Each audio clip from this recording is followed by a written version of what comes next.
네, 무거운 마음으로 정치연한 직설 편을 긴급 편성을 했습니다. 오늘 이태원 참사 특별 편성인데요. 150여 명의 사망자가 발생했습니다. 저희 현 시점까지는 그렇게 됐다고 말씀드릴 수가 있겠는데요. 오늘 사고의 원인을 좀 들여다보고 수습의 현재 상황, 수습은 잘 되고 있는지, 또 이 사건을 이 참사를 둘러싸고 여러 가지 또 갑론을박들이 벌어지고 있는 그런 상황인데요. 물론 정치권은 초당적인 협력과 더불어서 추모의 시간을 많이 강조하는 분위기이기도 합니다. 하지만 이 국가적인 애도 기간이 끝나고 나면 또 이 향후의 정치권의 움직임은 또 어떻게 우리가 전망해 볼 수 있을지까지 포괄적인 얘기들을 좀 많이 해보도록 하겠습니다. 오늘 설주환 변호사 모셨습니다. 네. 어서 오십시오. 예, 안녕하십니까? 예, 일단 저희 지난 주말 사이에 참 이런 국가적인 참사가 발생했기 때문에 네. 마음이 무거운 상황에서 저희가 모이게 됐는데요. 저희가 원래 주제했던 어떤 정치 현안 주제들도 다 이제 밀어버리고 이 주제를 논의할 수밖에 없는 상황이 됐습니다. 네네. 일단 사고의 원인을 어떻게 보고 계세요, 변호사께서? 일단 원인 자체는 저는 이제 두 가지라고 봅니다. 이제 당시 현장에 있었던 군중들, 그러니까 시민들의 어찌 보면 뭐 무질서함이라고 보기는 좀 그래요. 이게 통제가 안 된 거거든요. 예, 그렇다고 한다면 저는 이제 거기에 대해서 누가 통제를 했어야 됐고, 그다음에 누가 어떠한 뭐 예를 들어서 보행 방식이라든지 일방 통행이라든지 과거에는 이게 이번에 처음 생긴 축제가 아니잖아요. 처음 그렇습니다. 하는 것도 아니고 과거에 뭐 코로나 터지기 이전 전인 2017년도에는 20만 명이 운집했다고 했거든요. 그런 또 아무 사고가 발생하지 않았었어요. 네, 그럼에도 불구하고 이번에 10만 명 정도의 뭐 시민들이 올 것이다라는 부분에 대해서는 이미 다 예견이 됐던 부분이거든요. 예, 그렇다고 한다면 이 부분에 대해서 왜 통제가 이렇게 허술했는가에 대한 것을 좀 나중에는 우리가 한번 물어봐야 예, 된다라고 생각을 해요. 그러니까 당시에 뭐 시민들이야 뭐 진짜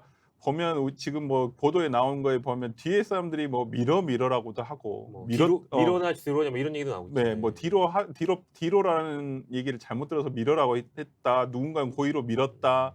그리고 예를 들어서 구조 활동을 하고 있는데 뭐 맞은편에서는 뭐 노래를 부르면서 춤을 추고 있었다. 당시에 보면 이제 현장에서 아마 그 10m 앞의 상황도 아, 몰랐다고 그렇습니다. 전 보여요. 예, 시민들이 물론 예를 들어 사람이 죽어가는데 그걸 보면서까지 뭐 춤을 추고 노래를 불렀다고 생각하지는 않거든요.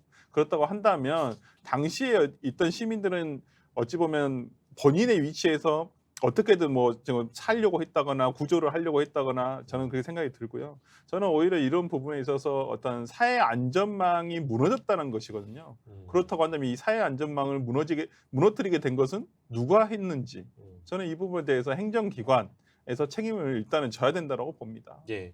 지금 사회 분위기상 아직은 굉장히 무거운 기간이고 애도의 네네. 기간이기 네. 때문에 책임 소재에 대한 얘기를 하는 것이 지금 그럴 시기냐라는 비판도 분명히 있긴 한데, 네. 하지만 이것을 명백히 하지 않고 누구 하나 어떤 자신의 책임이라고 얘기하는 사람이 없다면, 네. 정부에서든 뭐 관할구청인 뭐 용산구청에서든 네. 없다면, 사실은 그걸 바라보는 국민들의 마음도 그렇지만 유가족이나 실제 희생을 당하신 분들은 이걸 누구에게 호소를 해야 되는지 문제가 분명히 남아 네. 있잖아요. 당연하죠. 그러니까 이 부분에 대해서 당연히 책임 소재는 물어야 됩니다. 뭐 예를 들어서 그게 뭐 소위 뭐 한강에서 얘기하는 정치적인 책임을 묻자는 얘기가 아, 아니에요. 그렇습니다. 예, 이건 행정적인 책임을 묻자는 거예요. 맞아요. 행정적인 책임을. 그렇기 때문에 지금 가장 이걸 관할 구청인 용산구청장 왜 자기 SNS를 다 개인 SNS를 다 비공개로 돌렸습니까? 그렇지 않아야 되잖아요. 오히려 자신의 구조 활동이라든지 지금 이러한 어떤 용산구청장으로서 음. 장으로서 당연히 행정에 대한 책임을 져야 되기 때문에 당연히 SNS 소통을 더 원활하게 하는 게 더 맞아요. 네. 근데 왜 자기가 안 겠어요? 당일날 오히려 지금 뭐 부적절한 오히려 뭐 자신이 열심히 하고 있다라는 30일 날 새벽에 그런 것들을 올렸다가 새벽 3 시에. 예, 그게 안 됐다는 걸 알고 지금 음. 다시 지금 폐쇄를 한 거 아니겠습니까? 음. 그렇다고 한다면 저는 일단 용산구에서 지금 뭐 보도로 보면 안전 대책 회의를 하긴 했다는 거예요. 근데 정전에는 작년까지만 해도 이제 구청장이 직접 음. 하긴 했는데 이번엔 구청장이 직접 하지도 않고 음. 부구청장이 주재를 했고 또 어찌 보면 가장 중요한 게 동선에 대한 통제 확보거든요. 근데 예. 지금 이번에는 그게 아니라 마약, 성범죄에 대한 단속만 열심히 하겠다. 네. 그다음에 위생 단속 이것만 하겠다라는 거였거든요. 저는 그렇다고 한다면 그 전에 당연히 동선 관리가 돼야죠. 그곳이 예를 들어서 넓은 곳이 아니잖아요. 굉장히 좁은 곳이에요. 좁은 곳이고 이번에 사고 난 곳도 마찬가지로 비탈길이잖아요. 언덕이 있는 곳이에요. 네. 그렇다고 한다면 여기에 사람들이 많이 왔었을 때 어떻게 동선을 짜야 되겠다. 특히나 이제 과거에는 일방 통행으로 그것을 통제를 했단 말이에요. 경찰들이. 네네네. 그래서 이제 우측 보행을 했다고 하죠. 그렇죠. 네. 그렇기 때문에 그렇다고 한다면 지금과 같이 예를 들어서 이번 사고는 내려오는 사람과 그 골목으로 올라가는 사람들이 마주치면서 섞여버리면서 이게 우왕좌왕 딱 대치가 돼서 이게 앞뒤로 밀려버린 데서 사고가 난 거거든요. 이른바 병목 현상이라고 부르는. 그럼요. 왜 그러냐면 그곳을 가보시면 알겠지만은 이태원에 1번 출구로 나와서 바로 그 세계 오른쪽. 예, 바로 이렇게 그 지름길이에요. 네. 거기가 바로 나오면 바로 갈 수 있는 네. 길이기 때문에 사람들이 다 거기로 간단 말이에요. 또 나오는 사람들은 여기랑 가까우니까 또 이쪽으로 나오려고 하고. 이제 문제는 뭐였냐면 그 도보에 사람들이 너무 많으니까 이 골목에서 내려오는 사람들이 내려올 수가 없는 상황이 돼버린 거예요. 그렇다고 한다면 이게 순환이 이렇게 한쪽 방향으로 오면 순환이 됐다라고 한다면 그럴 일은 없었겠죠. 예, 그렇다고 예. 한다면 이걸 왜 하지 않았는가? 과거에는 했었는데 예. 지금은 왜 이번에는 하지 않았는가에 대한 것은 나중에 우리 꼭 따져봐야 된다. 그래서 저도 지금 애도의 시간입니다. 지금은 아직 상이 다 끝나지 않았어요. 저는 애도의 시간을 가져야 한다고 봅니다. 이 네. 애도의 시간이 지나고 난 다음에 책임 소재를 물어야죠. 지금부터 너무 성급하게 이 책임 소재에 대해서 묻지 말자는 건 아닙니다. 절대. 예, 이 예. 부분에 대해서 성급하게 할 필요는 없고 이 시간이 애도의 시간이 지나면 꼭 해야 된다고 봅니다. 그러니까 이제 수습 중인 사람들한테 책임을 지라고 비판을 하는 건 너무 성급하지 않냐는 시각이 하나가 있는 네. 것 같고, 이거를 이제 어떻게 보면 정파적으로 진영 논리에 의해서 무조건 어떤 자신이 지지하지 않는 정부에서 일어난 참사이니 이것이 당신들의 책임이다라고 이제 거세게 비판하는 것은 지금 시기에 맞지 않다는 이제 두 가지 시각이 있는 것인데, 네. 저희는 정권 비판이나 정부 비판을 하는 것이 아니라 행정에 대한 지적을 하고 있는 것임을 네, 이제 그렇습니다. 명백하게 좀 네. 밝혀두는 바이고요. 네. 그래서 저는 이제 조금 불안한 것이 이제 저희가 이따가 이제 사고의 상황이나 이런 그 세부적인 논의도 하겠습니다만, 네. 얘기가 먼저 나왔으니까 용산구청장의 경우에는 18시간 만에 입장을 밝혔는데 왜 이렇게 대처가 늦은 거에 대해서 밝혀달라 기자들이 네. 질문하고 왜 이렇게 입장을 늦게 밝혔냐 이것도 이제 물어봤는데 영혼 없는 사과보다 사실관계 파악이 우선이라고 생각했다라는 이제 응답을 했단 말이에요. 네. 그러니까 이제 이런 데에서 제가 오는 일종의 이제 기시감이랄까, 좀 불안함이 이 사태를 어떻게 인식하고 있느냐의 그 첫 출발점, 네. 즉 군중들이 자발적으로 모였고 우리가 주최하지 않은 행사이기 때문에 내가 여기서 사과를 해버리면 내가 책임지는 게 된다. 네. 약간 일견 이런 마음을 갖고 있는 게 아닌지라는 그 불안함이 드는 거예요. 아니 그렇다 손 치더라도 지금 재난관리법에 보면 그러니까 예. 지금 굉장히 뭐 이 내용 중에 가장 좀 눈에 띄는 단어가 자발적이라는 거예요. 그걸 강조를 많이 하는 것 같더라고요. 저는 그게 옳지는 않다고 봅니다. 물론 다 시민들 축제를 즐기기 위해서 간 거죠. 그 헬로윈 파티를 즐기기 위해서 간 것은 자기 발로 걸어갔으니까 자발적으로 한 건 맞죠. 누가 모집하지도 않았을 거고. 네네네. 그건 알겠습니다만은 당시에 그러면 우리가 예를 들어서 지방 도로라든지 국도를 가다가 사고가 나요. 그럼 관리 주체가 있어요. 그렇죠. 도로에 대한 관리 주체가 다 예, 있는 예, 거예요. 예. 그러면 누가 거기에다가 예를 들어서 오라고 해서 갔습니까? 운전하다 그냥 자기가 목적지를 향해 가는데 길이 있으니까 가는 길이 거죠. 사고가 났을 뿐이에요. 그래도 이거에 대해서 지자체의 과실이 있으면 당연히 거기에 지자체의 과실 책임을 묻습니다. 그렇다고 한다면 지금의 어떤 용산구 이태원동에 대해서 이태원 특히나 이제 그 가장 많이 몰린다고 하는 충분히 얘기가 됐던 거잖아요. 아니 뭐 계속 그렇게 많이 몰려왔었어요. 그리고 특히나 그 전날만 해도 사람들이 너무 많았어요. 금요일 날. 네. 그렇다고 한다면 토요일이면 진짜 많이 오겠구나라는 것을 이건 누가 봐도 아는 거잖아요. 그러면 인원을 예를 들어 구청에 있는 인원이라든지 아니면 경찰에 연락을 해서 경찰의 인원들을 더 보강을 해서 이거 통제를 해달라. 아니면 정말 안타까웠던 것 중에 하나는 뭐냐면 그 차 없는 도로를 만들었었으면 오히려 이런 사고가 나지 않았을 수도 있겠다라는 생각이 들어요. 왜냐하면 그러면 도보 자체가 뚫려버리기 때문에 공간이 훨씬 더 넓어지거든요. 분산이 되는 거죠. 그렇죠. 인원이. 그러니까 지금은 차도가 있는데 그 좁은 도보잖아요. 거기 굉장히 가보셔서 알겠지만은 예. 너무 좁아요. 근데 사람이 꽉 차 있으니까 올라가지도 못하는 상황이 돼버린 거거든요. 그렇다고 한다면 이걸 당연히 그 용산구청에서는 이 부분에 대해서 대책을 세웠어야죠. 그런데 지금 뭐 예를 들어서 자발적으로 온 시민들에 의해서 우발적으로 난 사고다라고 해버리면 그럼 대한민국에서 어디를 간다고 해서 예를 들어서 사람들이 몰려 있다가 그냥 자발적으로 뭘 하다가 사고가 나면 국가 책임이 전혀 없는 겁니까?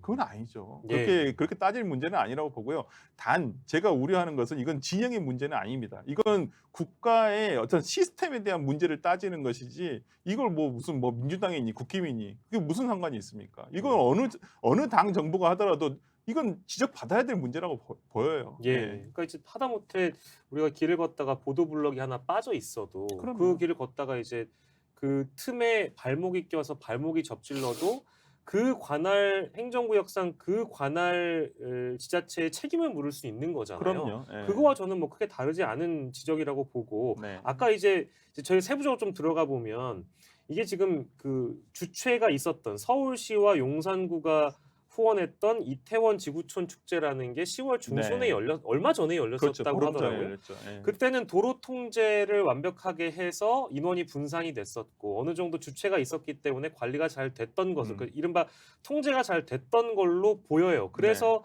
지금의 상황과 그러니까 얼마 전에 있었던 이 헬로윈 축제와 비교를 해보면 너무 많이 이제 그 아쉬운 점들이 이번 사안에서 보이는데 네. 아까 이제 도로 통제도 얘기해 주셨고 그 골목 통제도 얘기해 주셨단 말이에요.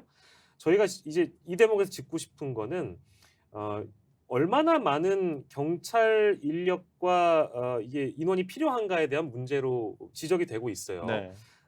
예를 들면 지금 현재까지 나온 보도로 그렇습니다. 정부가 밝힌 건 200명이었어요. 200명 중에 또 사복 경찰이 137명이었다는 네, 거예요. 네. 그러니까 정복은 18명. 네. 이렇게 해가지고 파악을 해보면 이번 헬로윈 축제 때는 주체가 없었다고 하더라도 경찰 병력이나 이런 것들은 왜 이것밖에 투입이 못 됐는가? 이게 하나고 주체가 있었던 행사이거나 예년에 있었던 할로윈 축제랑 비교를 해봐도 경찰 병력은 많았었다고 지금 정부에서는 설명을 했어요. 과연 이것이 적합한 설명인지에 대한 어떤 그러니까 평가를 해주신다면. 그 아까 말씀하신 그 지역 용산구 무슨 세계 음식 지구촌 축제. 지구촌 축제에서 보면 용산구청에서 그때 나간 인원이 1,000명이 넘어요. 그때 당시에 네네네. 용산구에서 그 직원은 이번에 용산구에서 나온 직원이 100여 명 언저리밖에는 안 돼요. 그러니까 얼마만큼 그런데도 불구하고 제가 예를 들어서 용산구에서 이거에 대한 안전 대책 회의를 하지 않았다라고 한다면 아예 그랬다고 한다면 그러니까 좋게 봐서 가정적으로 그러니까 그렇다고 한다면 뭐 그러더라도 조금 나가는 거에 대해서 관리 책임이 있으니까 이해할 수 있어요. 근데 사전에 다 이렇게 될 줄 알고 있었던 거 아니에요. 10만 명 정도가 예. 그러니까 예전에도 뭐 작년 코로나 시국에도 사람이 많았어요.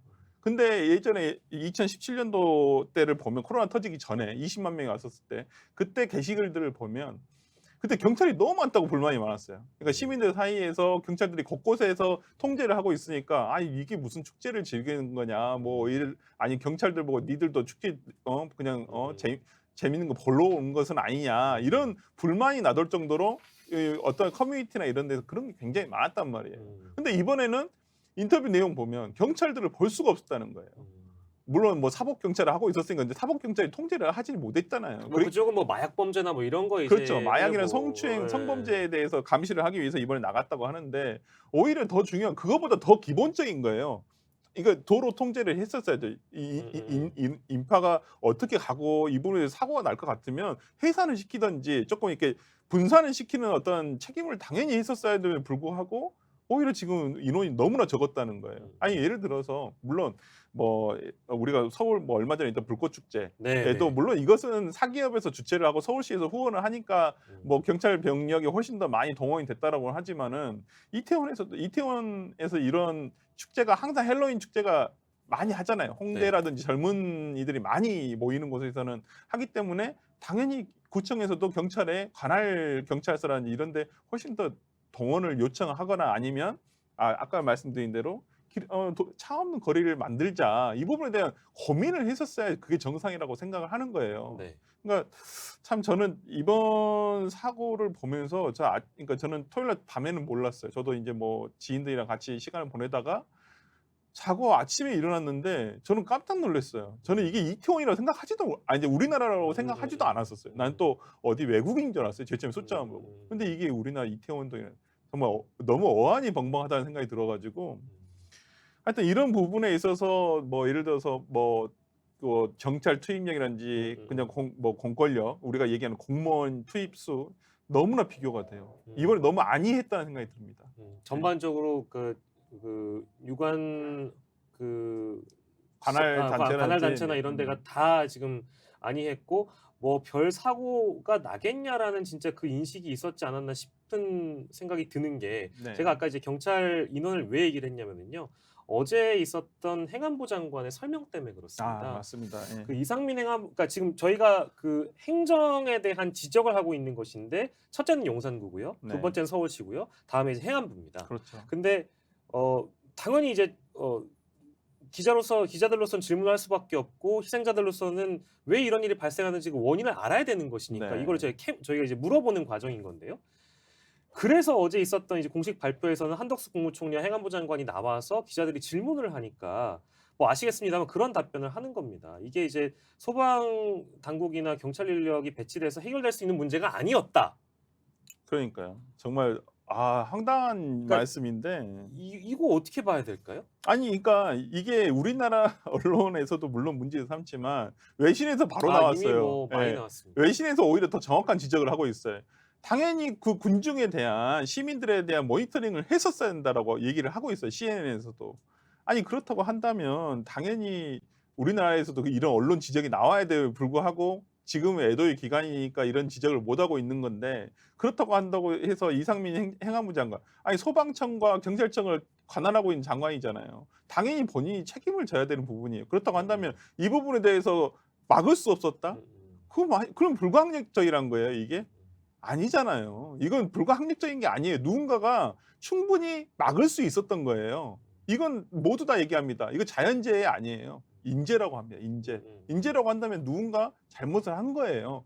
거기에 최종적으로 어찌 보면 행정적으로 책임을 져야 될 사람이 행안부 장관이에요. 근데 행안부 장관이 이렇게 나와서 무책임한 얘기를 한다는 게 저는 도무지 이해할 수 없습니다. 진짜. 저도 같은 마음입니다만 그중에 또 하나의 해명이 있었습니다.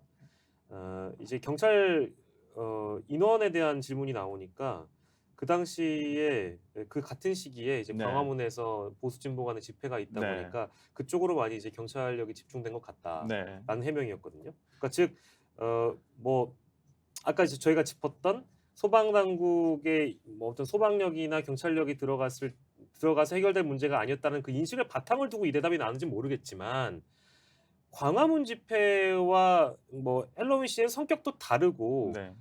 그렇지만 이 설명이 나왔다는 건 저도 제 상식적으로 잘 이해가 안 되거든요. 그러니까 또 한마디가 더 있었어요. 서울 일원의 소요 사태와 소요라는 단어가 네, 나왔었죠. 그렇죠. 맞아요. 그다음에 집회가 있었었다. 네, 맞습니다. 아니 서울에 지금 소요 사태가 언제 발생했습니까?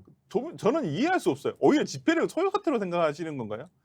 행안부 장관은 정말 소요 사태란 말 뜻을 아시는지 모르시는지 모르겠는데 오히려 이러한 민주주의 사회에서 자신의 의견을 내는 어떤 그 진영을 떠나서 그게 뭐 본인의 생각과 다르면 다 소요 사태고 본인의 생각과 맞으면 정당한 집회가 되는 겁니까? 그건 말이 안 된다고 생각하거든요. 그러니까 도대체 서울시 일원에 언제 소요 사태가 일어났는지 그런 인식 자체가 정말 참 너무나 하여튼 답답하고 그다음에 집회에 있던 것과 여기는 다르잖아요. 집회는 8시면 다 끝났어요. 대부분. 맞습니다. 그거 진짜 옳은 지적이에요. 일몰이 되면 대부분 집회는 야간 집회를 안 하기 때문에 그리고 이제 그 부분에 대해서는 통제가 하고 그렇기 때문에 어느 정도 예상할 수 있었어요. 그리고 근데 이태원 같은 경우는 전날도 많았어요. 금요일 날은 다행히 큰 사고 없이 끝났습니다. 근데 여기도 토요일 날 보통은 물어보니까 6시부터 이미 인파가 계속 몰리기 시작했다고 해요. 그렇다고 한다면 조금 더 예를 들어 100명이라도 더 투입을 했더라고 한다면 그래서 그 안쪽에서 보행을 할 수 있도록 오히려 경찰들이 곳곳에 서 있었다라고 한다면 저는 이런 사태가 안 벌어질 수도 있다고 생각하거든요. 저는 이상민 행안부 장관의 너무 안이한 인식, 안이한 인식보다 더해서 저는 잘못된 인식이에요. 정말 저는 정책적으로 행안부 장관으로서 오판을 했다라고 생각합니다. 차이점이 있는 것 같습니다. 용산구청장과 행안부 장관 하고 네. 서울시의 오세훈 시장하고는 어떤 차이가 있다고 저는 생각이 드냐면 물론 오세훈 시장도 급거 귀국을 해서 현장을 방문하고 서울시 차원의 어떤 수습 방안이나 대책 마련을 하고 있고 네. 그것에 대해서 저는 뭐 이제 비판하고 싶은 생각은 없습니다만 네. 지금 책임을 져야 되는 그 행정의 책임자들은 어쨌든 이번 사고나 참사가 발생하고 나서 저는 일단 들어본 적이 없습니다만 뭐 유감 표명 수준이라든지 아니면 이제 사태를 잘 파악해서 수습에 만전을 기하겠다라는 그 답변은 들었어요. 하지만 보통 우리가 인식하기에는 이런 일이 터지고 나면 보통 유가족들이나 네. 일반 대중들이나 국민들은 누구 하나 사과를 해주길 바랍니다. 네. 근데 현 시점까지는 일단 사과하시는 분은 없는 것 같아요. 그러니까요. 그리고 이게 뭐 어떤 대국민 사과라든지 어떤 서울 시민과 이 희생자 그리고 유족들을 향한 어떤 그런 사과의 태도, 자세 이런 것들을 바라는 게 이게 제가 너무 지나친 얘기를 하는 걸까요? 아니죠. 그러니까 저도 이렇게 윤석열 대통령의 대국민 담화 내용을 페이스북 내용을 보면 유감 표명이 없어요. 거기 내용에도 보면 사과라든지 이런 게 전혀 없고 뭐 이런 일이 발생한 부분에 대해서 어떻게 수습하겠다는 내용 당연히 수습해야죠. 이 부분 이렇게 대형 아, 그건 너무 사고가 당연한 거죠. 대형 사고 난 거예요, 정말. 네. 그것도 서울 한복판에서 정말 특히나 이제 외국 국적을 가지고 계신 분들까지 지금 포함해서 사고가 난 거지 않습니까? 그렇기 때문에 이게 어찌 보면 정말 국제적인 이슈가 돼버린 거예요. 예. 그러니까 우리나라로서는 상당히 참 뼈아픈 일이라고 봅니다. 이 부분이 저도 예전에 우리가 몇 주 전이었을 거예요. 무슨 뭐 인도네시아에서 축구장에서 난동이 발생을 해서 120 몇 명이 거기도 압사가 됐다 했거든요. 네. 그렇다고 한다면 그런 것을 보면서 우리가 항상 이게 참 그래도 치안이나 사회 안전망이 조금 갖춰지지 않은 나라, 우리나라 대한민국보다는 좀 덜 갖춰진 나라에서 발생하는 후진국형 인재구나 이렇게 생각을 했었는데 그게 우리 대한민국이 지금 2022년도에 발생을 한 거예요. 그렇다고 한다면 이거 책임 누가 져야 됩니까? 이거 국민이 집니까? 그냥 국민이 스스로 돌아가신 분들, 그다음 다친 국민들이 스스로 그냥 내가 거기 놀러 가서 그런 거니까 내가 책임지고 말지. 그냥 누가 책임 물을 수 없다. 누구의 책임 유감 표현도 들을 수 없다라고 한다면 얼마나 자괴감이 드시겠습니까? 저는 그건 아니라고 봅니다. 그러니까 이것은 행정부 수반으로서 대통령으로서의 어떠한 책임, 유감 표명이 반드시 필요하고요. 그다음에 저는 예를 들어서 기초자치단체 장인 용산구청 장부터 시작을 해서 용산구에 일단 1차적인 책임이 있는 거죠. 그다음에 상급 기관인 서울시에서도 이 부분에 대해서도 책임이 있는지 없는지에 대해서도 밝혀야 될 것이고요. 저는 행안부 장관은 당연히 이 모든 관할을 하는 주무장관으로서의 당연히 책임이 있다고 봅니다. 이 부분에 대해서 당연히 유감 표명 정도는 있었어야 되는 거, 진직에 있었어야 되는 것은 아닌가라는 생각이 듭니다. 제가 그 차이를 언급을 안 했네요. 뱉어놓고. 그러니까 오세훈 시장 같은 경우에는 이제 자신이 시정을 돌보는 와중에 우면산 산사태를 한번 겪어본 적이 있기 때문에 이런 어떤 참사가 있었을 때 책임자로서 갖춰야 될 태도를 이미 한번 이제 겪어봤잖아요. 그렇죠. 그 분들과 용산구청장과 행안부 장관의 어떤 결이 다른 완벽히 다른 그 태도를 보면서 이제 과거에 그런 아픈 경험이 있기 때문에 귀국해서 물론 이제 사과 표명은 없었습니다만 그 이후에 대처하는 자세나 태도 측면에서는 좀 다르게 느껴진다라는 게 이제 저의 얘기였고요. 네. 아까 그런 얘기 그게 이제 보도가 돼서 참 마음이 아팠었는데 유가족 중에 따님을 둔 아버님께서 대한민국에서 2022년에 길을 걷다가 죽었다는 게 믿기지가 않는다. 그렇죠. 네, 이게 맞습니다. 딱 맞는 말씀이거든요. 네. 아니 길 가다가 그냥 길을 갔던 거예요. 근데 너무 사람이 갑자기 많아진 몰려버린 거예요. 거예요. 그래서 정말 어찌 보면 그 돌아가신 분들이 불가항력적이었죠. 특히나 이번에 피해가 여성들에 훨씬 더 많았거든요. 남성보다. 왜냐하면 근력이라든지 신장이라든지 신체적인 조건 때문에 아무래도 남자보다는 더 버틸 힘이 부족하잖아요. 그러다 보니까 외부 압력에 의해서 더 못 버티신 거예요. 그리고 이제 안에서 묻히다 보니까 군중 안에 있다 보니까 숨을 못 쉬고 정말 이 보도를 보면 이게 그냥 서 있는 채로 그러니까 오히려 절도를 했다는 분들이 굉장히 많거든요. 그렇다고 한다면 그 얼마나 고통스러웠겠어요. 그 안에서 정말 길을 가다가 자기는 저기까지 가고 싶어서 간 건데 불과 그 전체적인 길이가 5m예요. 5m. 5m 안에 수많은 사람들이 들어감으로써 이런 정말 말도 안 되는 사고가 나버린 거거든요. 그렇다고 한다면 이런 분들이 그냥 길 가다 예를 들어서 이렇게 비명 행사 유명이라고 해야 되나 진짜 유명을 달리한 부분에 대해서 아무도 책임져 주지 않는다. 그럼 말이 되는 얘기인지 잘 모르겠어요. 어찌 보면 이런 분들은 그럼 누구한테 호소를 해야 되나요? 그냥 본인의 가족들만 슬퍼하면 끝나는 문제인가요? 예. 저는 그건 아니라고 봅니다. 예. 제 법 후반부에는 이제 법적으로 봤을 때 이 주체가 없는 이 헬로윈 축제를 두고 책임자 그러니까 책임이 있는 사람에게 법적 처벌을 책임이 지금 현재 주체가 없기 때문에 책임자 규명이 어렵다라는 여론이 있기 때문에 네. 이거를 지금 검찰과 경찰이 사고수본부를 만들어서 뭐 CCTV를 분석하고 누군가를 찾아내고 뭐 혹은 뭐 이제 그 시간에 운영을 했던 업소를 방문해 가지고 여러 가지 증거들을 찾아서 이 문제를 법적으로 풀어가는 과정에 어떠한 어려움이 있는지에 대한 부분은 저희가 이제 후반부에 얘기를 하려고 하는데요. 네. 변호사님께서 보시기에는 일단 뭐 얘기가 나왔으니까 어떻게 생각하실지 좀 궁금한데 주체가 없기 때문에 네. 주체가 없는 이 헬로윈데이 축제였기 때문에 오히려 더 책임자를 규명하고 사고에 대한 책임을 묻기가 어려워질 것이라고 예상하십니까? 어떻습니까? 그러니까 이 부분에 대해서 좀 전체적으로 한번 얘기를 한번 해보면 일단 그 두 가지로 나눠볼 수 있을 것 같아요. 하나는 이제 개인에 대한 책임과 하나는 이제 지자체 공공단체에 대한 책임을 물을 수 있을 것인가. 이제 하나는 이제 개인에 대한 책임은 당시의 영상, 그다음에 지금 인터넷에서 커뮤니티에 올라오고 있는 후기 자료, 그다음에 그 당시에 있었던 사람들의 증언, 그다음에 주변 가게에서의 증언 이런 것들을 종합적으로 판단을 해가지고 진짜 실제로 누가 밀었는지 예. 밀었다고 한다면 그 미인 사람들을 특정할 수 있을 것인지에 따라서 좀 달라질 수 있을 것 같아요. 그 사람들에 대해서 특정이 가능하다고 한다면 예를 들어서 그 부분에 대해서 뭐 고의적인 살인죄까지는 아닐 거라고 생각을 하지만 뭐 사람을 죽으라고 밀지는 않았을 거라고 생각을 해요. 예. 그러니까 이 부분에서 과실이 있는지 유무를 한번 따져봐야 될 것 같고요. 그러기 위해서는 뭐 쉽지는 않을 것 같습니다. 당시에 너무 사람들이 많았었고 특정하게 뭐 지금 커뮤니티 글들을 보면 뭐 5-6명 되는 남자들, 뭐 외국인이 껴 있었다는 얘기도 있고 뭐 그런데 그 사람들이 뭐 밀어버리자라고 이렇게 얘기를 했다는 사람을 들었다는 사람도 있고 그러거든요. 근데 그런 것들을 종합적으로 일단 수사 단계에서는 한번 밝혀낼 필요는 있다. 특정이 되면 책임을 물어야 되겠지만 쉽지는 않은 과정이라고 생각을 하고요. 네.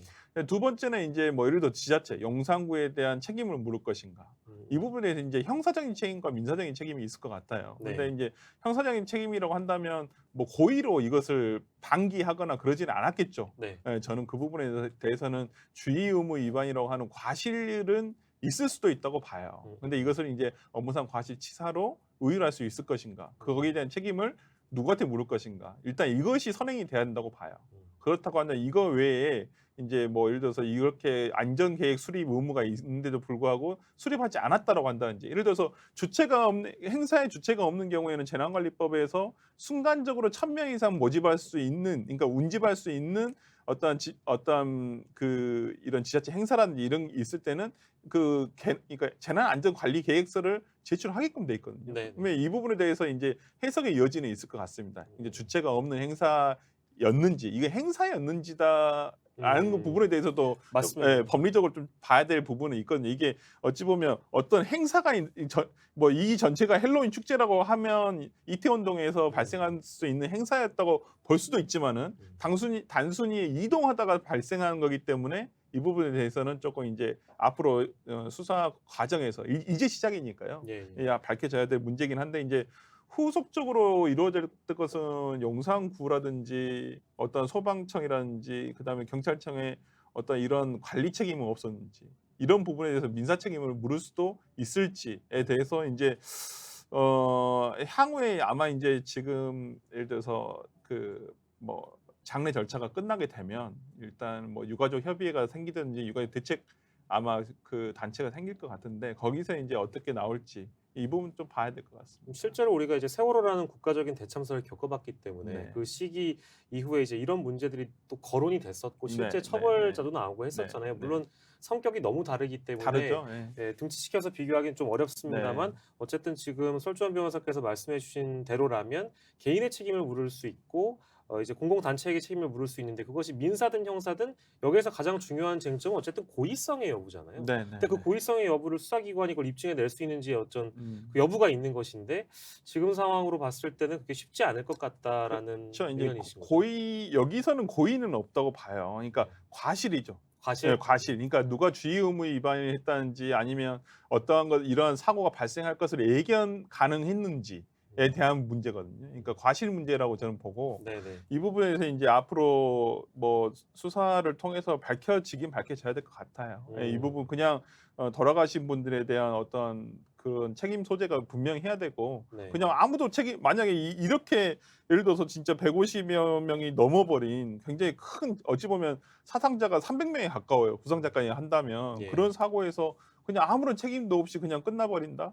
누구 어떠한 뭐 누구에 대한 책임 소재도 없이 그냥 추모하고 끝난다? 이건 아니라고 봐요. 누구도 네. 동의할 수 없다고 봅니다. 이 부분에 대해서는. 저는 이제 그 참사를 대하는 방향이 응징으로만 나가면 안 된다고 네. 생각을 하는데 지금 상황을 보면 물론 이제 공공단체에게는 그 쟁점이 과실로 적용돼서 네. 이제 나중에 책임을 물을 수 있을 것 같고요. 아까 저희가 앞서 언급했던 그 대여섯 명으로 추정되는 그 남성들에게 만약에 책임을 묻는다면 실제로 어떤 살인죄 적용 혐의 이제 그건 어렵다는 말씀이잖아요. 설마 그건, 알고 네, 뭐 설마 그렇게까지는 누군가를 네, 그렇게 네, 하려고 네, 했겠느냐의 네, 이제 네, 그 네. 여부인데 하지만 어쨌든 CCTV가 지금 돌고 있고 그것을 토대로 응징의 방향으로 누군가 자꾸 한 목소리를 낸다면 저 사람들을 잡아서 쳐넣어야 된다.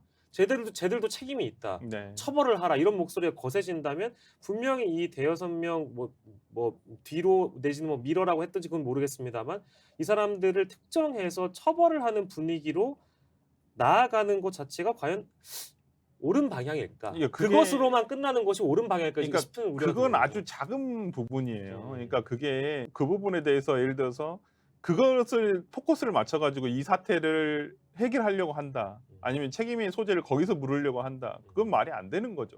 그건 당연히 안 되는 것이고 오히려 아까 우리가 처음에 말씀드렸다시피 관리의 부실이에요. 관리의 부실. 아니 그래야지 이게 도보 진행 방향이라든지 이런 부분 그 지역 이태원동 이론에 대해서 어떻게 관리를 누가 어떻게 계획을 가지고 실제 실행을 했으며 여기에 대해서 예를 들어서 어떤 사고가 발생했을 때 어떻게 하겠다는 대책까지 이게 다 이루어졌어야 되는 것이거든요. 그걸 못했다는 부분에 대해서는 당연히 어떤 지자체라든지 지자체 내에서 누가 이런 관리 책임자가 책임을 져야 되는 것이죠. 이 부분에 대해서 예를 들어서 정말 이걸 밀었다. 그 당시에 현장에 있던 사람들을 면밀하게 해가지고 책임자를 묻겠다. 그걸로 끝날 문제는 아니라고 봅니다. 예, 네. 알겠습니다. 네. 법적인 상황까지 저희가 짚어봤고 이제 사고 수습을 하는 상황에서 이런 지적은 올바르지 않다라는 이제 지적을 해 주시는 저희 시청자분들도 계시겠습니다만 저희는 어디까지나 어떤 정부에 대한 비판이 아니라 실제 행정의 영역에서 시스템이 붕괴된 것은 아닌가? 그렇죠. 혹은 국가 안전망, 사회 안전망 자체가 탄탄하게 구비가 돼 있었다면 과연 이 사고가 벌어졌을 수 있을 것인가 하는 그 기초적인 의문 때문에 그렇습니다. 그러니까 저도 우려를 하는 게 뭐냐면 이건 정치적인 입장에 따라서 네네네. 일방적으로 호도를 하거나 일방적으로 밀어붙이고 책임을 묻거나 아니면 일방적으로 이거 뭐 너는 이런 책임에 대해서 물으면 안 된다.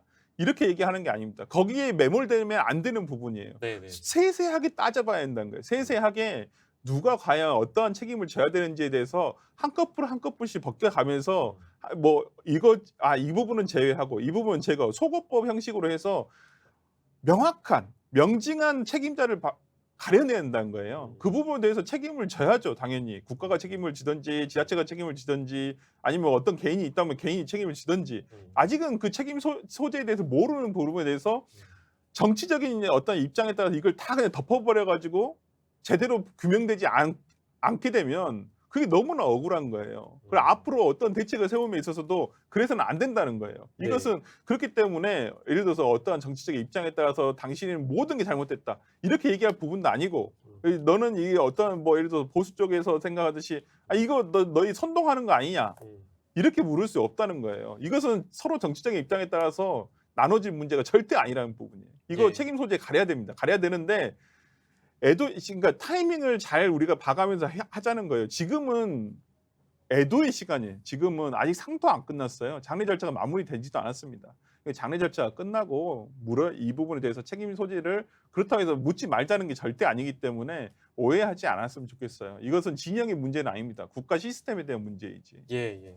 근데 이제 이 시기를 놓고 보면 왜 지금 굳이 책임 소재에 대한 얘기를 하느냐라는 지적들이 워낙에 많고 특히 네. 이제 제가 이 얘기를 왜 하려고 하냐면 우리 설전 변호사께서도 여러 이제 언론사를 출연해 보시면 지금 사실은 어딘가에 나가서 이 책임 소재 여부를 가리긴 해야 된다라는 이 표현조차도 하면 하는 게 어려운 분위기일까 싶을 정도로 저는 이제 언론 보도를 보면서 물론 이제 책임 여부를 묻거나 사고에 대한 책임 규명이나 이런 목소리를 내는 언론도 있어요. 네네. 근데 이제 그 가끔 보도를 보면 제가 느끼는 게 쉽게 얘기하면 좀 정부에게 부담이 되지 않는 논조의 비평이라든지 네. 아니면 대통령실의 기민한 대응, 음. 발빠른 대응만을 강조하는 어떻게 보면 있죠. 예. 이제 그런 부분들은 이게 오히려 반대로 얘기해 보면 책임 소재를 명백하게 가리자고 비판만 하는 분위기가 아니라 시점이 아니라는 거에 동의는 하지만 네.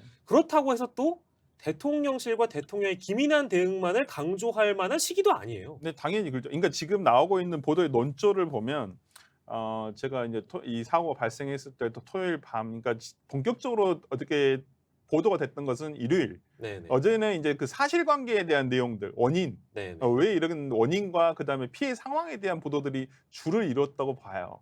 근데 이제 오늘 하룻밤 더 지나서 월요일 날 되면 이제 약간 그 논조에 따라서 각 언론사의 조금 보도가 좀 다른데 네네. 아까 말씀하신 대로 어떤 정부의 대응에 초점을 맞추는 언론사가 있는가 하면 예를 들어서 한국일보 같은 경우는 그렇게 나와요. 국가가 없었다. 청년들이 젊은이들이 죽어가는데 국가는 없었다라는 어떠한 제목으로 뽑았거든요. 그렇다고 한다면 저는 오늘 아침에 뭐 제가 TV조선 나가서도 얘기를 했지만은 지금 TV조선에서도 얘기하는 부분은 책임 소재는 가려야 된다라는 거예요. 특히 이상민 행안부 장관에 대한 발언은 굉장히 부적절했다라고 지금 얘기를 하고 있는 부분이거든요. 그러니까 저는 아마 이 애도의 기간이 끝나게 되면 아마 뭐 국가 애도의 기간 포함해서 애도의 시간이 지나면 당연히 민주당으로서는 정부에 대한 국회잖아요. 의회의 다수당을 차지하고 있는 어떤 국회로서 정부에 대해서 이 부분 물을 수 있어요. 그러니까 국회는 원래 정부의 어떠한 행정적인 부분에 대해서 견제를 하는 기관이거든요. 그럼 당연히 이 부분에 대해서 나중에 필요하다면 국정조사까지 해가지고 정확히 명확하게 가려져야 된다는 것이죠. 정치적으로. 그러니까 제가 우려하는 바는 그겁니다. 일각에서 얘기하는 예를 들어서 이게 다 윤석열 때문이다. 대통령 때문이다. 이렇게 얘기할 필요는 없다는 거예요. 그렇게 할 필요는 없습니다. 이 사건은 그렇게 해서 그냥 진영 간의 정치적인 싸움으로 비화될 문제가 아니에요. 정부가 행정을 하는 정부가 잘못한 거예요.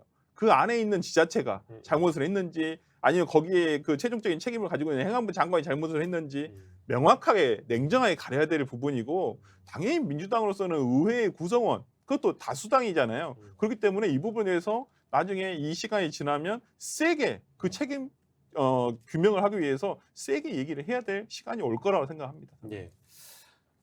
그 중에 하나를 또 짚어보고 싶은 게 있는데 물론 이제 후반부에 말씀하신 정치권의 책임에 대해서는 저희가 마무리하면서 짚어보려고 하고요. 네. 대통령실에서 대통령 동선을 발빠르게 공개를 했고 네. 시와 분을 또 공개를 했더라고요. 네. 공개해서 지금 다 보도가 됐는데 수해 피해 이제 그 복구하는 그 시기를 생각을 해보면 여러 측면에서 대통령 좀 많은 비판을 네. 받았었잖아요. 그런 것들을 또 첫 번째로 의식을 했을까? 혹은 두 번째로는 국가적인 참사였던 세월호 참사 시기에 우리가 생각을 해보면 그 박근혜 전 대통령의 7시간과 관련해서 여러 가지 어떤 책임을 다하지 않았다. 이제 이런 사유들이 있었잖아요. 그런 배경 때문에 대통령실이 빠르게 대통령의 동선과 시분을 공개했다고 봐야 될까요? 어떻습니까? 그러니까 뭐 이 학습 효과는 있었던 것 같아요. 지난 서울시 강남 일원에 있었던 수해와 그 다음에 어떤 태풍 이런 거에 태풍까지 온 거에서 아마 이런 재해에 대한 어떤 대비책 이런 부분에 대해서 그다음에 언론에서 이런 부분에서 어떻게 대응을 해야 되는지 조금 학습은 된 것 같아서 음. 뭐 당연히 돼야 돼. 네, 아니 그건 당연히 당연한 돼. 거죠. 그건 너무나 당연한 거예요. 네네네. 당연히 대한민국의 대통령으로서 당연히 국민들이 지금 죽어가는 마당에 당연히 바로바로 대응할 수 있도록 지휘하는 모습, 재난의 어떤 수장으로서 모습을 이제까지 못 보여준 거죠. 음. 이걸 지금에 와서 이제 보여주는 게 우리는 이게 참 잘한다라고 해야 되는 것인지는 모르겠어요. 너무나 당연한 모습인데 그걸 잘한다라고 칭찬을 받을 일은 저는 아니라고 보고요. 여하튼 뭐 어떻게 되든 수습책을 빨리빨리 진행을 했던 부분에 대해서는 뭐 그냥 이제까지 하지 못한 것을 이제라도 정상적으로 하고 있구나라고 생각을 하고 앞으로도 뭐 이런 일이 없어야 되겠지만은 어떤 뭐 모르지 않습니까? 이게 하룻밤에 이런 일이 일어날지도 몰랐기 때문에 앞으로 어떤 일이 발생할지 모르겠지만은 네. 당연히 대통령으로서는 정상적으로 해야 될 일을 한 것일 뿐이다. 이걸 가지고 뭐 정부에서 생색을 내려고 하는 것은 오히려 저는 더 바른 방향은 아니라고 봅니다. 예, 마지막으로 짚어볼 주제는 이제 정치에 대한 부분입니다. 네. 지금까지 저희가 쭉 얘기했던 부분은 헌법에도 나와 있지만 우리 국민을 안전하게 보호해야 할 국가의 책무를 다했는가? 네. 정부로서 국민을 잘 보호했는가? 예방 대책을 잘 예방을 할 수 있게끔 예방 대책이 있었는가? 이제 이런 부분들을 저희가 이제 쭉 비판하면서 어느 정도 이제 소화가 된 것 같아요. 네, 네. 어, 다른 각도로 우리 정치의 역할은 이 사고에 책임이 없는가, 정치는 책임이 없는가에 대한 부분인데 일단 사고 이후에 초당적 협력을 여야 다 모두 밝혔고, 네. 근데 아직까지 어떤 공동기구를 만들어서 이번에 조사를 정부 차원의 뭐 국회 차원의 어떤 조사를 한다든지 뭐 이런 목소리는 뭐 너무 시기가 좀 이른 것도 있고 네, 네. 모르겠습니다. 좀 지켜봐야 될 일이긴 한데 우리 정치의 역할은 어떤 방향으로 나아가야 된다고 생각하시고 앞으로 이제 세부적으로 보면 여야 모두 어떤 대응을 해야 된다고 생각하세요? 그러니까 지금 TF를 네네. 짜자라고 얘기는 했지만은 아까도 말씀드렸다시피 아직은 장례도 끝나지 예, 예, 않은 예. 상황이에요. 그렇기 때문에 이제 일단은 장례 절차가 마무리가 되는 1차적으로 어느 정도 마무리가 된 이후에 당연히 진상 규명이 돼야죠. 왜 이렇게 발생을 했는지 모든 거에 원인과 결과가 있습니다. 인과관계가 다 있다는 얘기예요. 네. 그렇다고 한다면 이건 국회 차원에서 정부에서도 물론 뭐 수사를 통해서 하는 방법이 있을 것이고요. 근데 예를 들어서 아까도 말씀드렸지만은 정부의 정책 어떠한 수립과 계획과 수립, 그다음에 이걸 실행, 그다음에 대책 이런 부분들이 잘못된 것들이 나왔기 때문에 지금 이런 사고가 발생한 거거든요. 예. 그렇다고 한다면 국회 차원에서도 국정조사가 필요하다고 볼 수도 있죠. 음. 그러니까 수사에서 못한 어떤 정무적인 판단이라든지 아니면 예를 들어서 지자체 우리 감사라는 것도 하지 않습니까? 그러니까 이런 부분에 대해서 예를 들어 지자체 감사는 국회에서 직접 하지는 않습니다만은 자치 업무에 대해서는 그렇지만은 어떤 이런 사고가 발생했을 때 국정조사권을 발동을 해서 도대체 용산구에서 뭘 어떻게 했는지 준비를 어떻게 했는지 이런 부분에 대해서 하나하나씩은 다 따져봐야죠. 민주당이나 예를 들어서 국민의힘 둘 다 이런 부분에 대해서 동의하지 않을 사람은 없을 겁니다. 네. 아까 제가 우려하는 바는 정치적인 입장으로 이걸 보면 안 돼요. 이건 국가 시스템의 문제입니다. 대한민국의 국회가 대한민국의 행정부를 상대로 해서 잘못된 점을 지적할 수 있는 부분이 있어요. 네. 예, 그렇기 때문에 이런 부분에 대해서 예를 들어서 예를 들어 국민의힘은 우리 예를 들어서 자신들이 여당이기 때문에 이런 부분을 무조건 그냥 책임 묻지 마 이렇게 나오면 저는 그 국민들이 그 부분 받아들일 사람은 없다고 봐요. 민주당도 마찬가지예요.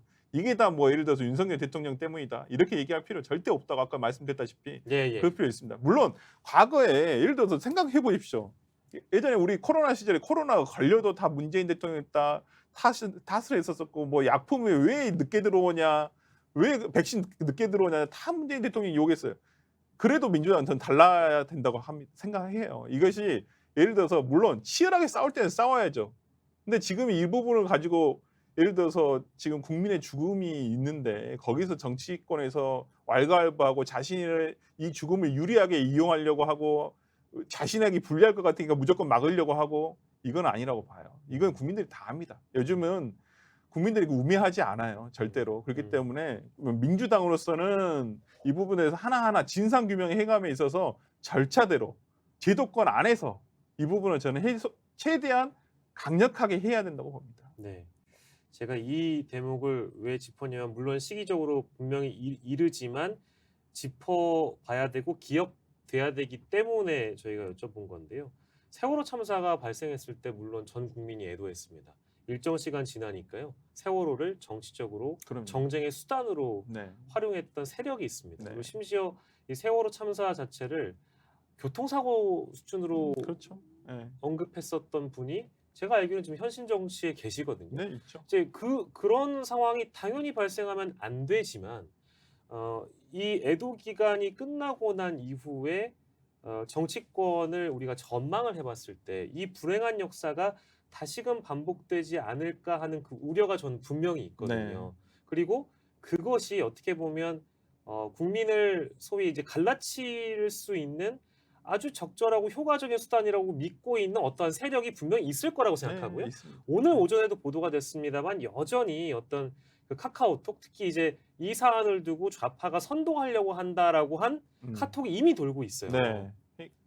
이게 벌써 시작이 됐다니까요. 그러니까 일각에서는 그러니까 아주 그 뭐 저는 일부라고 생각합니다. 이게 대다수의 상식적인 합리적인 생각을 가지고 있는 국민들은 이렇게 생각하지 않을 텐데 정파적인 어떤 이해득실을 위해서 이렇게 진짜로 가짜 뉴스 퍼뜨리는 분들이 계세요. 네네네네. 이 부분에 대해서는 정말 강력하게 얘기를 해줘야 돼요. 그러니까 만약에 민주당으로서는 여기에 휘말릴 필요가 없습니다. 민주당으로서는 상식적이지 않은 행동에 대해서 휘말릴 필요는 없어요. 그냥 무시하고 단 그런 가짜 뉴스라든지 그런 것들을 예를 들어서 고인들에 대한 명예훼손이라든지 그럼요. 이런 부분이 있다라고 한다면 저는 분명히 법적으로 엄벌을 해야 한다고 봅니다.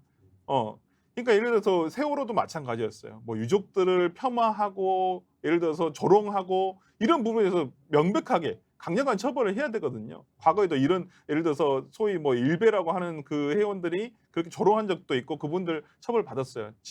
징역형까지 가는 사실이 있거든요. 저는 지금의 이런 특히나 정말 가슴이 아팠던 건 너무나 많은 젊은이들이 거기서 어처구니 없이 돌아가셨다는 거예요. 그러니까 참 너무 어찌 억장이 무너진다는 마음이 드는데 이런 부분에 있어서 당연히 정파적으로 누군가의 이해득실을 위해서 이걸 이용해서는 안 됩니다. 이 부분에 대해서 만약에 그런 시도가 있다고 한다면 엄벌이 쳐야 한다고 봅니다. 저는. 예, 저도 뭐 전적으로 동의하는 바이고 아까 말씀해 주셨습니다만 세월호 참사와 이번 이태원 참사가 유사한 지점이 있다면 젊은 분들의 희생이 네. 있다는 것이고요. 그리고 이제 오늘자로 발표된 교육부의 발표를 보니까 중학생과 고등학생이 이 사망자 중에 섞여 있었다고 네. 하네요. 또 그런 걸 보니까 참 마음이 착잡한데요. 오늘 좀 먼 얘기일 수 있겠습니다만 우리가 언젠가는 반드시 짚어봐야 될 사안들을 짚어봤기 때문에 애도의 시간에 너희 스픽스는 지금 이런 얘기를 할 때냐라고 지적하는 분들도 덜어 있을 법합니다. 하지만 저희가 이제 근면간에 짚어봐야 될 사안이기도 하고요. 네. 특히 이제 책임에 대한 부분, 국가의 그럼요. 책임, 정부의 책임에 대한 부분은 진영의 논리와 정파의 논리로 따질 게 아니기 때문에 오해 없이 좀 들어주셨으면 좋겠다는 생각이 들고요. 오늘 정치현안 직설은 설주환 변호사를 모시고 주말에 있었던 이태원 참사에 대한 원인을 함께 분석을 해보고 향후의 정치권의 전망까지 좀 간략하게 해봤습니다. 무거운 분위기로 저희가 좀 진행을 했는데 저희가 다음 시간에는 좀 더 사태가 잘 수습이 되고 예방책까지 좀 마련한 상황에서 만나 뵀으면 좋겠습니다. 네. 오늘 어려운 시간 내주셔서 감사드리고요. 설주환 변호사와 함께했습니다. 고생하셨습니다. 네, 정치현안 직설 특별 편성이었습니다. 저희는 다음 이 시간에 더 자세한 내용을 준비해서 또 돌아오도록 하겠습니다. 여러분 고맙습니다.